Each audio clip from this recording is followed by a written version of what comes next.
The second key resource I need you to get filled out before we get started working together is the spreadsheet body analysis. Now, this, in my opinion, is the most important resource that you can maintain for me to help serve you, and here's why. Your body gives external indicators of whether or not it's absorbing the training that you're doing. So this spreadsheet, as benign as it may seem, has a couple variables that are very, very important for me to help serve you. You'll notice at the beginning, it asks for what your heart rate is first thing in the morning. You need to understand that an elevated heart rate is indicating some level of stress. It could be not getting enough sleep, quality or quantity wise. It could be not getting enough food, quality or quantity wise. It may be that you're dehydrated. Obviously, with our relationship, it could be too much exercise. And what I mean by that is maybe the volume is too much, or maybe the intensity is too much. Maybe the frequency is a little too often. The body will show us that it's striving to adapt by showing an elevated heart rate. Then there's other three components of your life that you've got to factor in: personal, professional, and financial. Our relationship falls under the athletic realm. So that resting heart rate in the morning, if we start seeing deviations, we want to know what the catalyst was behind that so that we can make the necessary adjustments. The next variable you're going to see is your morning weight.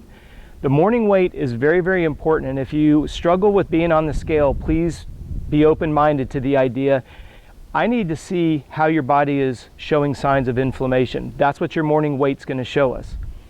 I need to know if that inflammation is from muscle tear down associated with the volume and the intensity and the frequency of exercise, or could it be a reaction to food?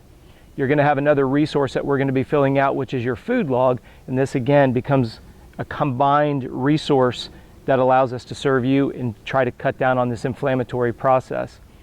You'll notice that I also asked for your evening weight. Your evening weight is showing us your hydration levels on a daily basis. As a general rule of thumb, you want to be 3 to 5 pounds heavier at night than you are in the morning. The reason being is you maybe are not getting enough of what we call your basal metabolic needs, your daily hydration needs, which is half your body weight in ounces of water. Maybe you're not getting enough fruits and vegetables. They're very high in water. They have loaded in vitamins and minerals. This is going to be picked up on your food log analysis.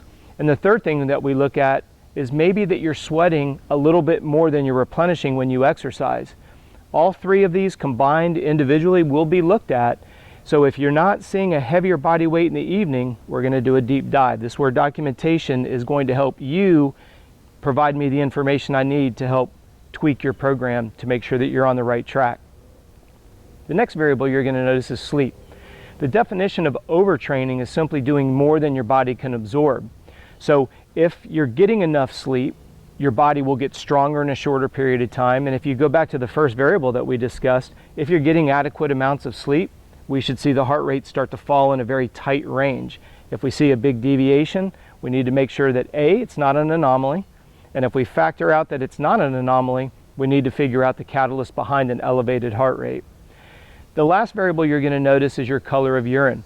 If your urine is very, very pungent in smell and dark in color, you could be cannibalizing muscle tissue for fuel. So that's something that we want to take a look at. Please note, if you're taking a multivitamin, the vitamins B as in boy, are your energy vitamins, and they will taint your urine. So when you get up in the morning, if you haven't taken a multivitamin and the urine is dark in color, the majority of the time it's a combination of dehydration and or the cannibalization of muscle tissue. Again, these are just ways for us to be able to serve you. Keep in mind that this particular resource is the only resource that needs to be filled out daily. It gives us biofeedback indicators of how your body is responding to the food that you're taking in, the sleep, and the exercise, and it becomes the resource that you've got to make available as convenient as possible. If you want to go the paper route, print it, put it in the restroom. That way when you get up in the morning, you go to the restroom, step on the scale, your form is right there. If you're using Google Docs on your phone, great. Here's the key. Keep it in a place that you can reference over and over and over again. Because if you do contact me and my team and you're looking for some direction, this biofeedback spreadsheet is going to be the most important component that I need to help serve you. However, if you have questions, as always, please reach out to me and my team at contact@coachrobb.com.